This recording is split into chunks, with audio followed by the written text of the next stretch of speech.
Welcome back to PS Peruvudaiya ஃபார்முங்க. இன்றைக்கி நம்ம சேனலில் எதை பற்றி பார்க்க போகிறோன்னு பார்த்தீங்கன்னா, நம்ம ஃபார்மோட அப்டேட் பற்றி தாங்க பார்க்க போகிறோம். நம்ம ஃபார்மில் வந்து எந்த மாதிரியான ப்ரீடர்ஸ் யூஸ் பண்ணுறோம், ப்ரீடிங் மெத்தேட் என்ன, தாய்க்கோழிகள், பேரிங்கு, அடை வைக்கிறது, கேட்சிங்கு, குஞ்சுகள் பராமரிப்பு, குஞ்சுகளுக்கான தீவன முறைகள், மழைக்கால பராமரிப்பு, நோய் மேலாண்மை, இதை பற்றி ஒவ்வொன்றா நம்ம பேக் டு பேக் பார்க்க போகிறோங்க.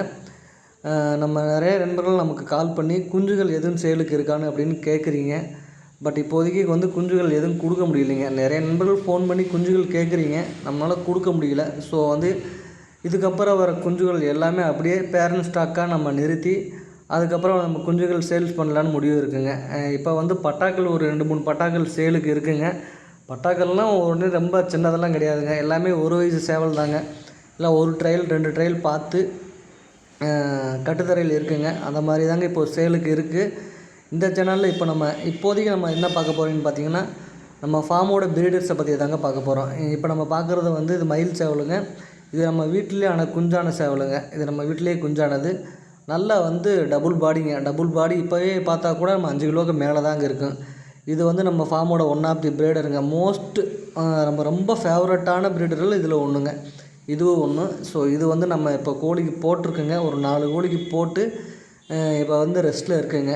இது வந்து நல்ல ஸ்டாண்டிங்கில் சண்டை செய்யுங்க. ஸ்டாண்டிங்கில் ஒரு நம்ம 5 அடி நம்ம நெஞ்சு மட்டும் ஏறி அடிக்குங்க. இந்த சேவல் வந்து நம்ம ஒரு 4 கோழிக்கு போட்டு இப்போ ரெஸ்ட்டில் இருக்குங்க. இதுக்கப்புறம் வந்து நம்ம மோஸ்ட்லி வந்து கேஜில் தாங்க ப்ரீடிங் போடுவோம். கேஜ் ப்ரீடிங் தான் வந்து செலெக்ஷன் பண்ணி ஒவ்வொரு கோழிக்கும் நம்ம கேஜில் தாங்க ப்ரீடிங் போடுவோம். இது வந்து ஒரு 4 கோழிக்கு போட்டிருக்கோம்.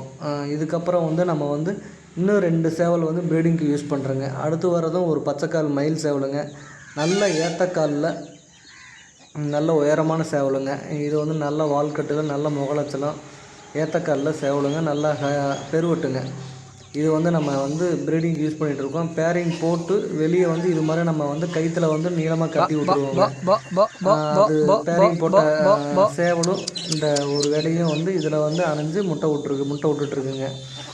ஒவ்வொரு கோழி வந்து கேஜுக்குள்ளே வந்து முட்டை விடாதுங்க. ஸோ அதனால் வந்து நம்ம இது மாதிரி பண்ணிடுவோங்க. கேஜில் போட்டோம்னா ஒவ்வொரு கோழி வந்து முட்டையே விடாதுங்க. ஸோ அதனால் ஒரு பேரிங்க்கு வந்து ஒரு 10 நாள் போட்டு கேஜில் போட்டு அதுக்கப்புறம் ஒரு நீளமான கயிறு எடுத்து நம்ம இது மாதிரி கட்டி விட்டோம்னா நம்ம அந்த கோழி வந்து கரெக்டாக வந்து மேட்டாகி போய் முட்டை விடுங்க. ஸோ அதனால தான் நம்ம இதில் கட்டியிருக்கோங்க. அடுத்து நம்ம பார்க்க போகிறது வந்து டை பிளாக்கில் பார்க்க போகிறோங்க.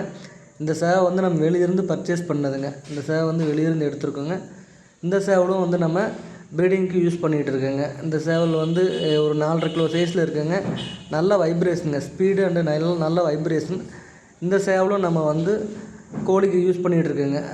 2 சேவல் வந்து இப்போ ரெஸ்ட்டில் இருக்குது. நம்ம மயிலும் டைபிளாக்கை வந்து ரெஸ்ட்டில் போட்டிருக்கோம்.